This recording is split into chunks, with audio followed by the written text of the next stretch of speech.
This is Joan Markel. I'm the Civil War Curator at the McClung Museum of Natural History and Culture at the University of Tennessee. This is the second lecture that I'm giving on the generals of the Civil War who had a major influence on events in East Tennessee.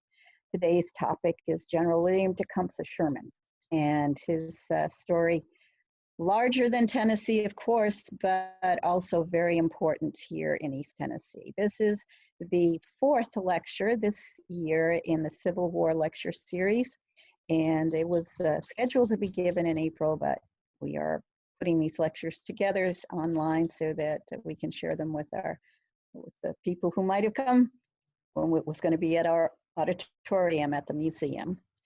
First, as I said, General Sherman was born in 1820, died in 1891, and he had familiarity and no love for East Tennessee.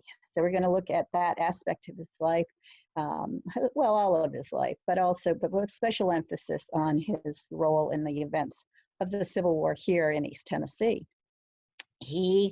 First of all, Sherman is one of those Civil Wars everybody knows, unlike Longstreet or Bragg, some of these generals that not everybody has heard of. Sherman is one of those names that has come through history to represent a certain element and certain stance on the war. He was one of the very few men who recognized in 1861 the immenseness of the tragedy that the country would have to endure. He was very clear-headed about projecting into the future, looking at what he knew was coming and becoming, for a little while at least, very emotionally unstable because of what he knew was going to have to happen for the country to get through what had begun in 1861. He said war is hell, and he knew it to be true. He said it, and he made sure it was so. He knew that he just, as I said, because of his clarity as to projecting what was going to happen, he felt that if you're going to have this war, which we do not choose to have, but if so, then we'll go ahead and do what we need to do to win it. He said, if we're doomed to go through this upheaval, let's finish it as soon as possible. And his idea was to bring the war directly to the doorsteps of the planter class in the South who started it. And this is a quote from him in 1861. "You people of the South don't know what you are doing. This country will be drenched in blood, and God only knows how it will end." He was, well, not prophetic exactly. He was just a very practical man who knew military matters and sized the situation up way early. These are images of him through his life as a young cadet, and then as an older man, and of course on the postage stamp. So he's a man whose entire life was service to his country. He was born in Lancaster, Ohio in 1820. He was always called CUMP by his friends for his middle name, Tecumseh. He went to West Point at age 16, which was young. He graduated sixth class in 1840. So he was a good student, but he said he was never popular at West Point. He was tall, redheaded, very good at what he did, but kind of a loner. He actually roomed with George H. Thomas, a Virginian who went on to become a Civil War general himself. Both Sherman and Thomas fought on the side of the Union. Even though George Thomas was from Virginia and ostracized by his family, Thomas chose to fight for the Union. Right upon graduation, Sherman went to the Seminole Wars in Florida, and then he worked out in California on a survey, which was about the same time that the gold rush began. And in 1850, he was married, had 8 children eventually. In 1859, he became the first superintendent of the Louisiana State Seminary of Learning and Military Academy. And this was in Pineville, Louisiana, eventually became LSU.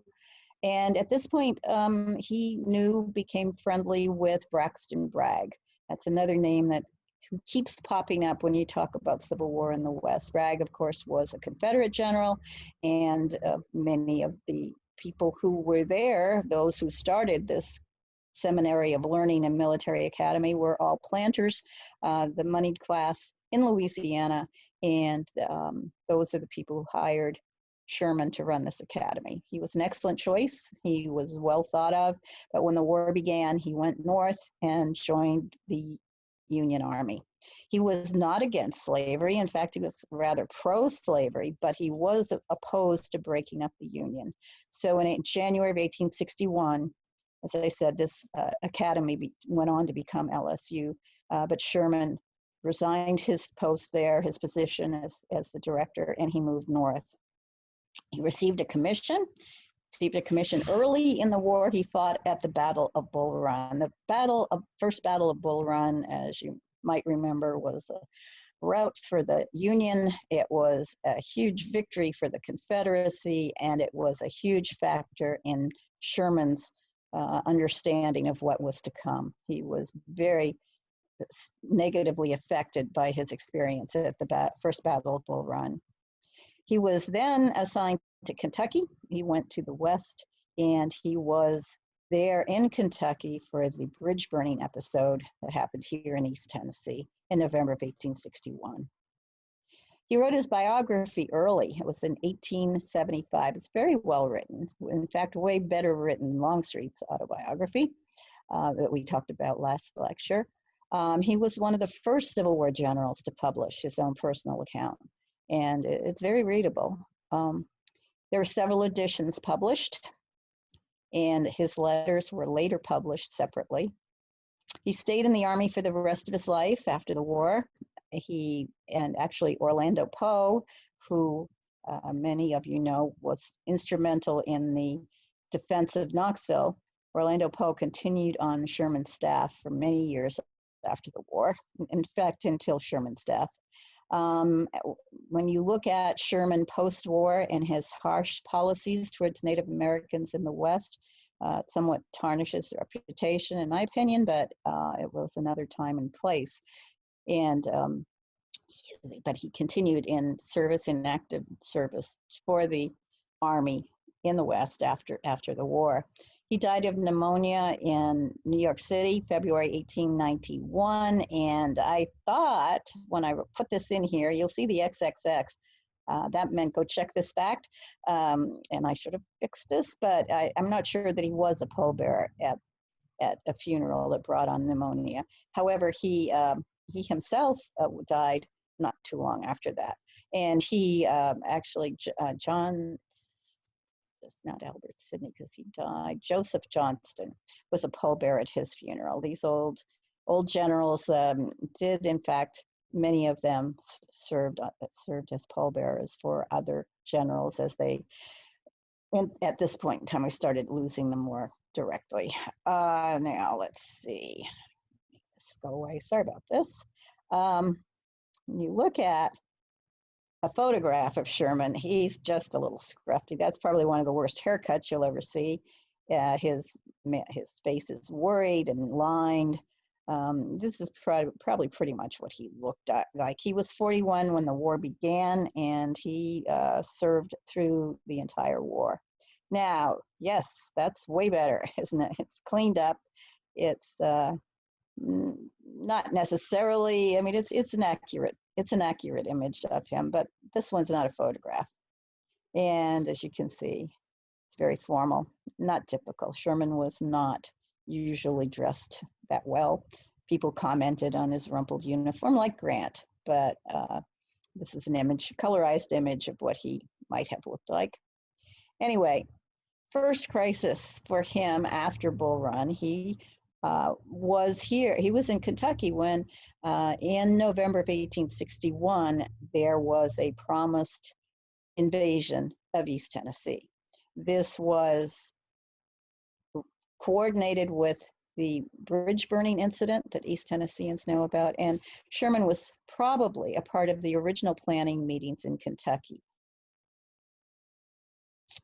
These were the Carter brothers from Carter County. They were Unionists. There are actually three brothers. This is the minister and the general. There was a third brother who was in the Army as out here in the Western Theater. But the general on the right, he was actually in the Navy when the war began. He was brought to East Tennessee because he was the native of East Tennessee. His brother on the left was a minister, and his brother actually went to Washington to promote the idea of burning bridges in East Tennessee, disrupting that vital railroad link between Virginia and the Deep South. The Reverend Carter was actually met with Abraham Lincoln. He took a trip to Washington City, and apparently there was approval and funding, $2,500 at the time. And in today's dollars, that would be about $70,000 to fund this operation. Lincoln approved. He also, Cameron, who was the Secretary of War, was in on the meeting. And Lincoln was very eager. He's being prompted by Horace Maynard from East Tennessee and Andrew Johnson from East Tennessee to get down here and defend all of the Unionists as loyal mountaineers in East Tennessee. So this was a plan that was approved at the top level and began to unfold. Lincoln's generals out here were much less enthusiastic about going to East Tennessee, and they had good reasons for not trying to get into East Tennessee. But Lincoln thought that this plan that kind of was a sabotage effort in the beginning to be followed up by actual troop invasion of East Tennessee. It seemed like a good plan. It did not go well, certainly for the guys that burned the bridges. Now, if you look at East Tennessee, and this is kind of a blank map, but you know, this up in Kentucky, contentious state, and what they're trying to do is come down through Cumberland Gap and defend the men and people of East Tennessee and support the disruption of the railroads. So, as I said, good plan, certainly had potential to work. Now, what happened was this man on the left here was Captain David Fry. He had an amazing Civil War saga, starting with going through the lines, going back into East Tennessee and enlisting friends and family, which turned out to be awkward. They were actually sworn in as soldiers, but later they were not tried as soldiers. But these men of East Tennessee agreed that they would get out there and burn bridges. So on November 8th, 1861, 4 bridges were actually burned and several other attempts that failed. When the men on the ground went out to, on the front lines to burn the bridges, they went out and did that. But already up in Kentucky, the backup of federal troops had been called off. Nobody alerted the front lines. These federal troops were on their way to an extent, and they were checked in place. And so the men who went out and burned the bridges were kind of left to the retribution of the Confederate authorities, who were incensed by this act of sabotage. In fact, what happened to the bridge burners? Many were arrested. Others who couldn't be necessarily connected, but who the Confederate authorities thought had something to do with it, were jailed and sent to Alabama.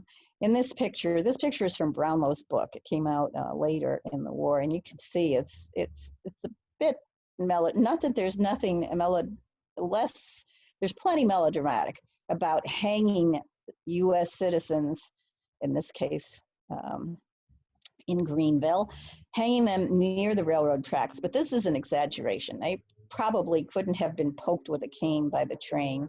And here you have Confederate sympathizers holding up babies who are cheering at hanged bodies. This is of course an exaggeration, and but still it does represent a real event. Bodies were hung hanged on the tree and left out to be displayed and to be viewed from the railroad tracks. There were a couple of hangings here, which is in Greenville, and then also in Knoxville. There were men who were hanged for burning the bridges. Why didn't the invasion happen? Well, this is in Kentucky. We've got General George Thomas. Remember, George Thomas is a Confederate general. I'm sorry, no. He is from the state of Virginia, but he is fighting for the Union. And he and Sherman, of course, know each other from West Point. Well, anyway, George Thomas is making preparations to invade East Tennessee. And there are many troops from East Tennessee who have made it over the mountains, and they are eager to get back to their home territory, defend their territory. Many of them took extreme risk to even get to Kentucky.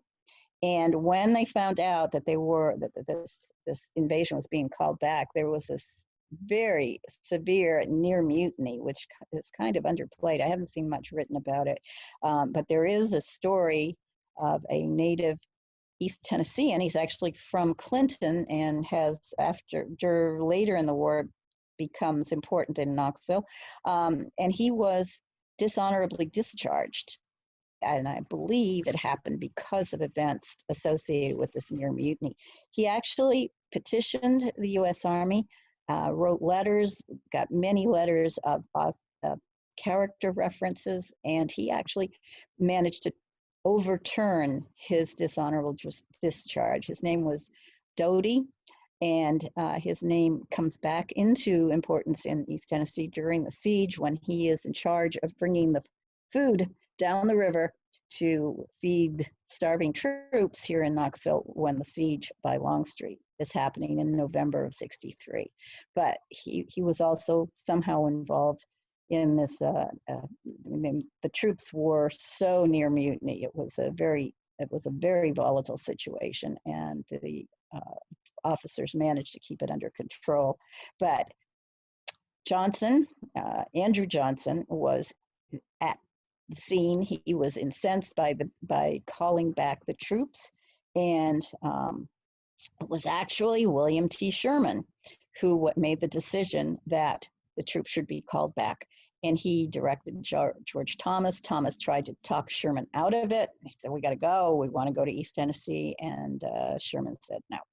He would think, but what he was worried about is things like you can't get the troops in going over the mountains, you can't get them out, and you can't feed them while they're there. Why would anybody go to East Tennessee? Almost immediately at this point, Sherman breaks down and is sent on leave.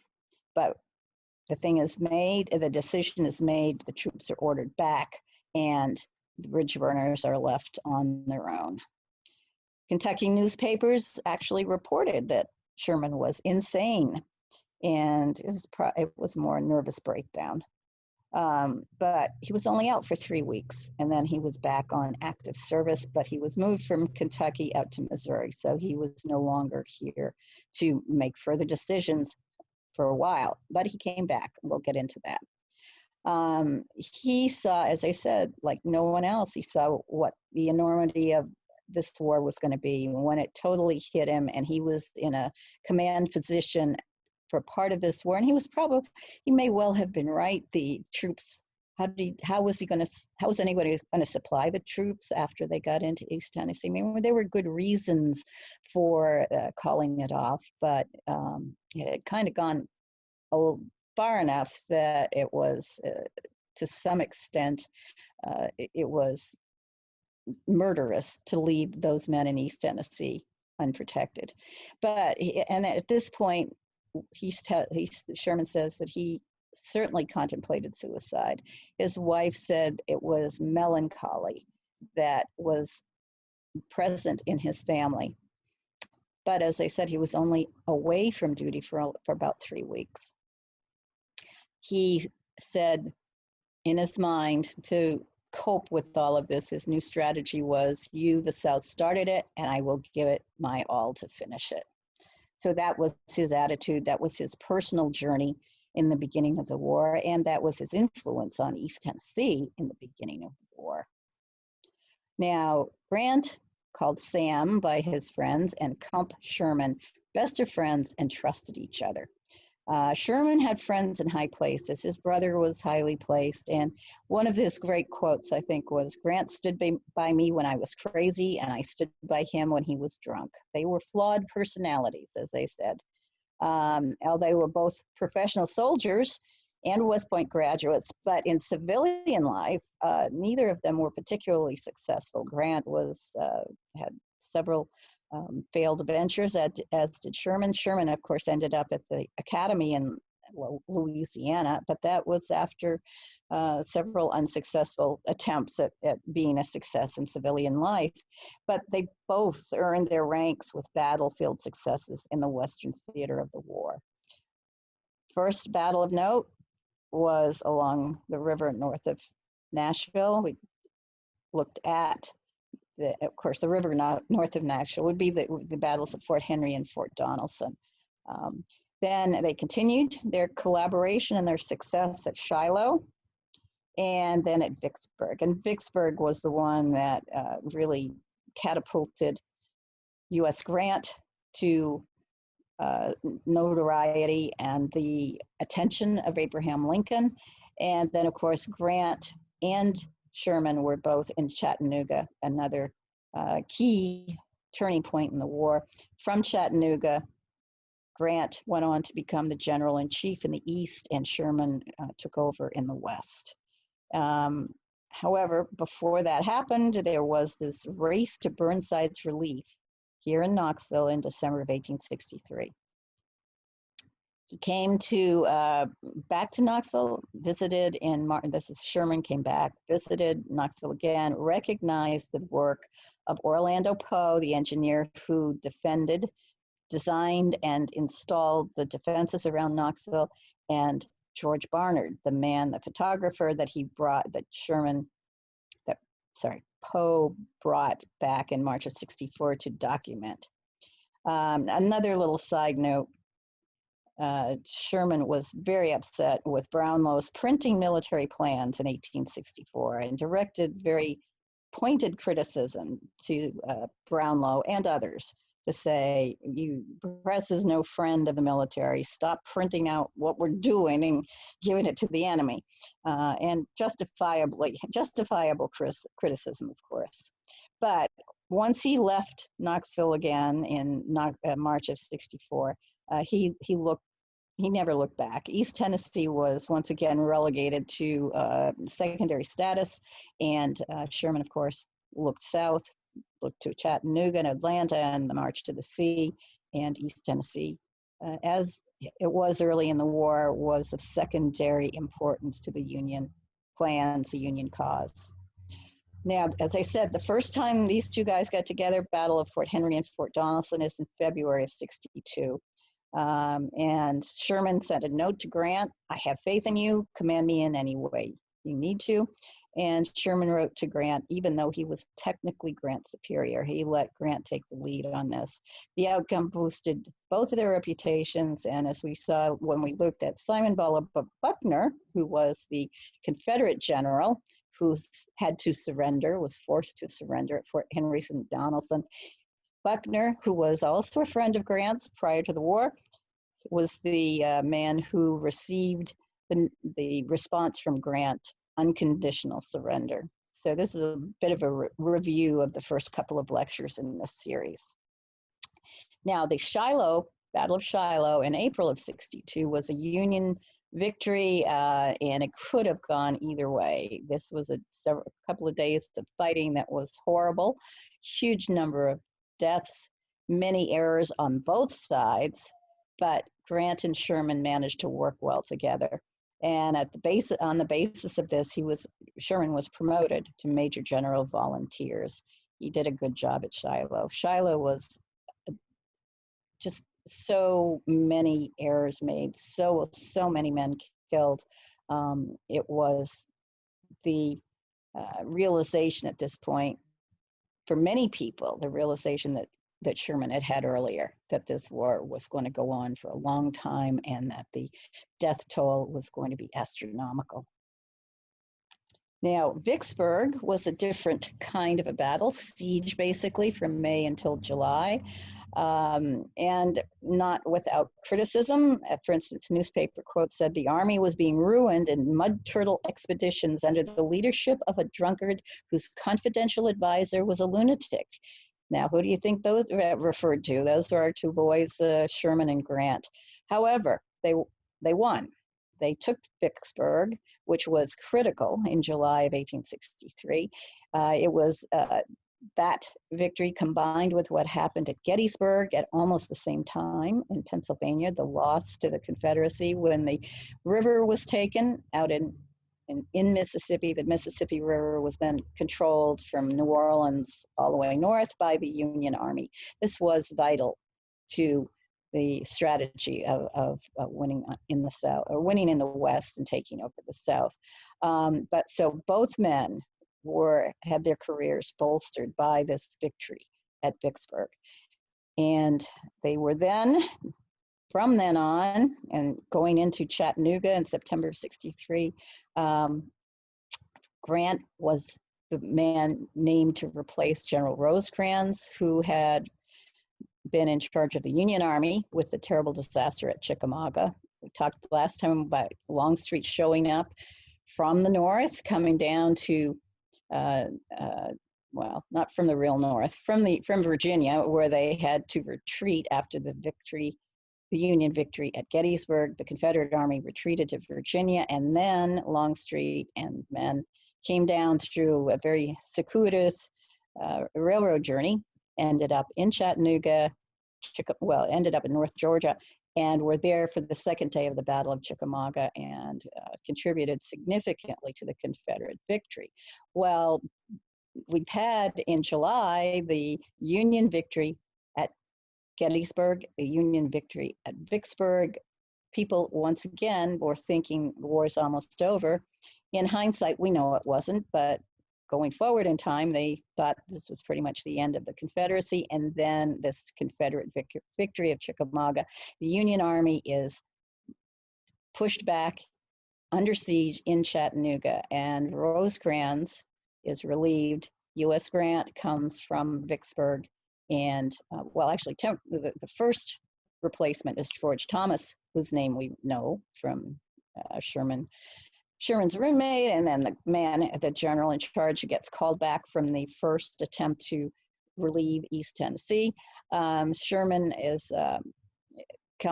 Grant is in charge after Thomas, and he requests Sherman to come and join him in Chattanooga. Sherman's still out in Vicksburg. Anyway, he comes to Vicksburg, and sadly, on that coming back to East Tennessee from Vicksburg, he loses his young son to disease. His family, his wife, and several children are accompanying him, and his son dies during the journey.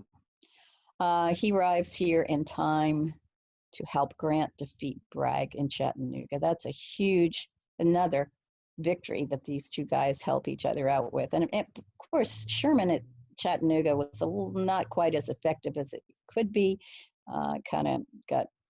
Didn't get to the critical point that he needed to, but Grant, nevertheless, there was a defeat of Bragg.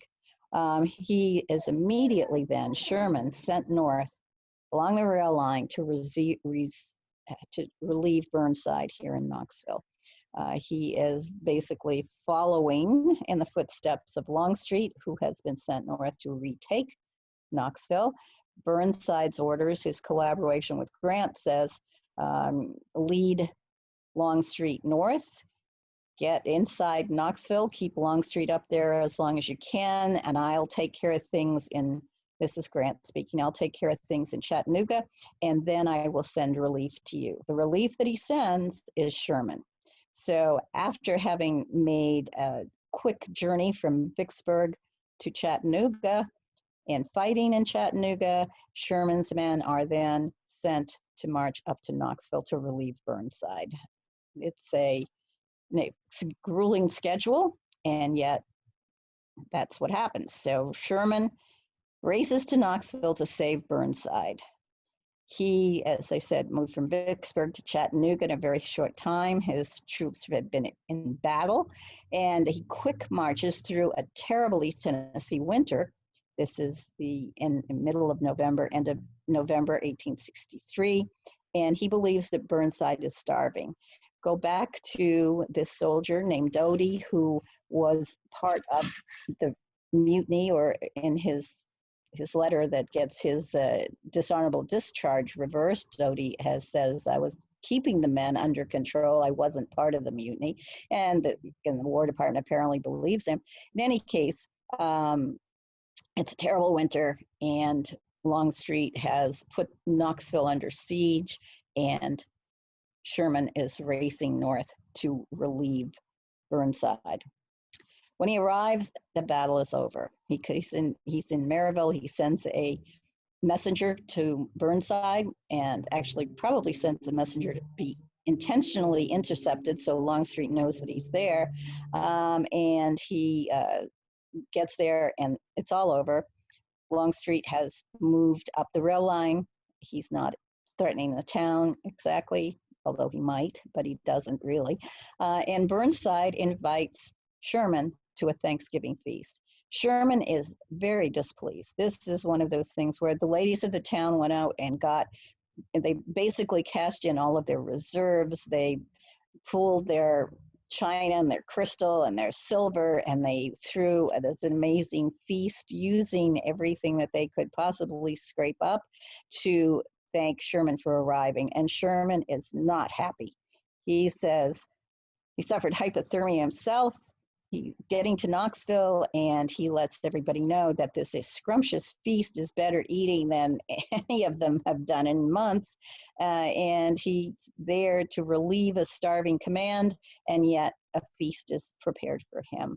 So it's one of those situations where a well-intentioned sacrifice is totally misinterpreted and backfires on the people who are trying to do something nice for the recently arrived General Sherman. In a letter to Grant in December of '63, now Grant is still in Sherman is in Knoxville, and he's writing to his commanding officer, basically saying, recollect that East Tennessee is my horror. That any military man should send a force into East Tennessee puzzles me. Burnside is there and must be relieved, but when relieved, I want to get out, and he should come out too. This is pretty damning text about staying in East Tennessee, defending the Unionists of East Tennessee.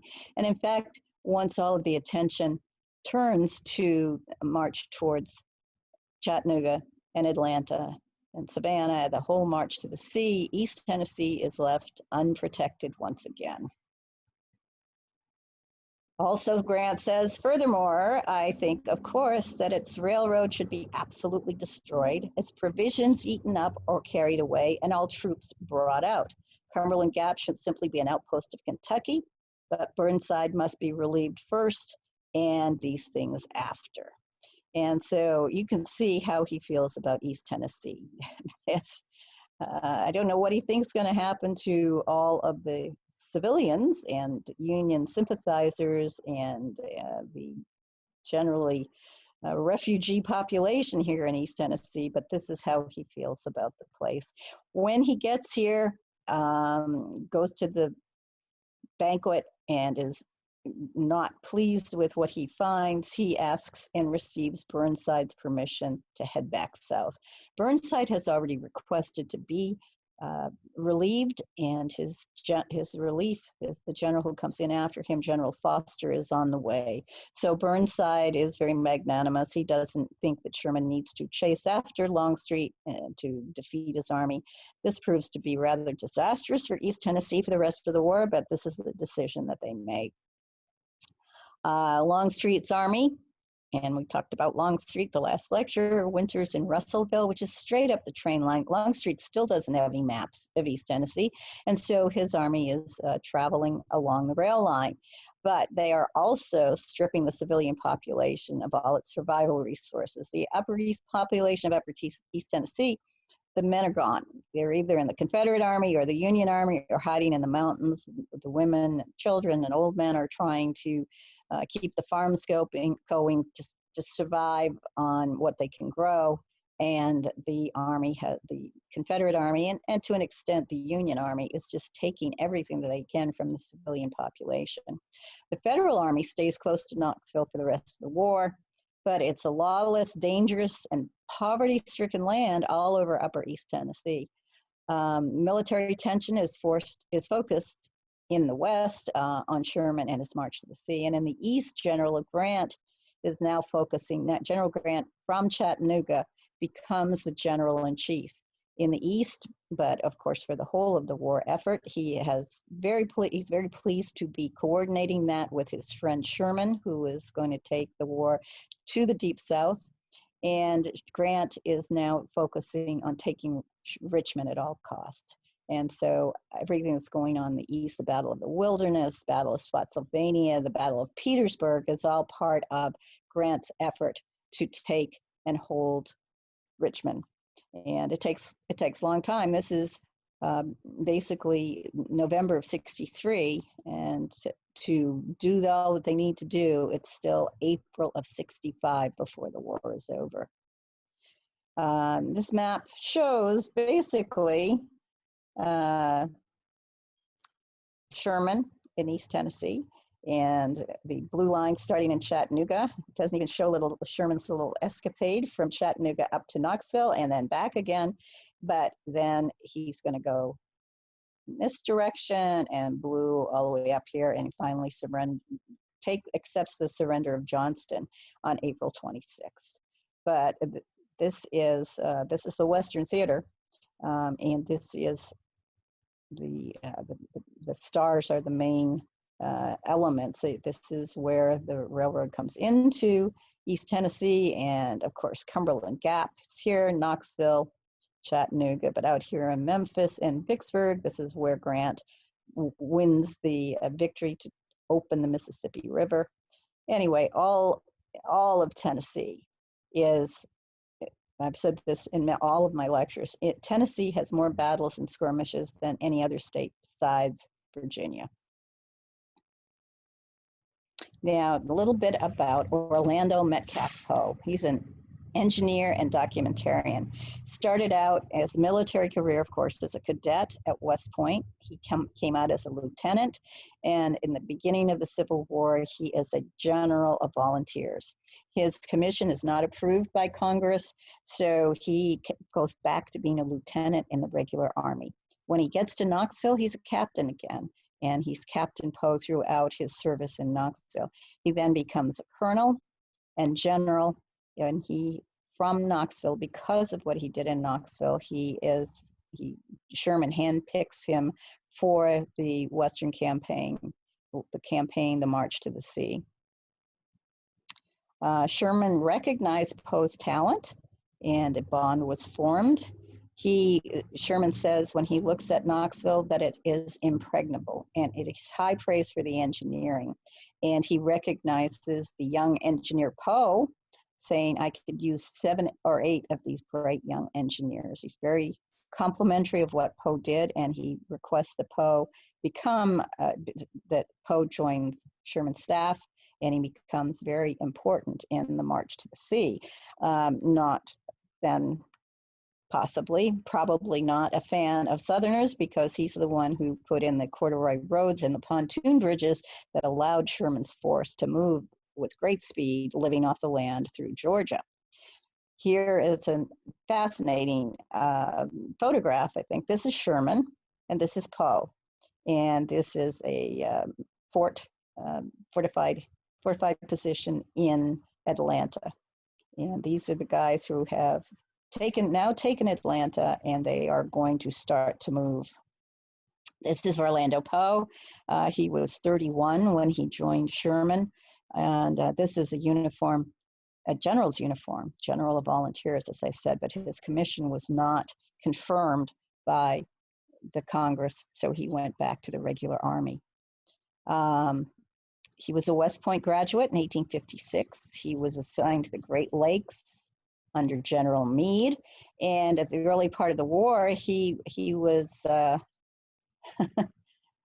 Yeah, that's not quite right. Anyway, he ran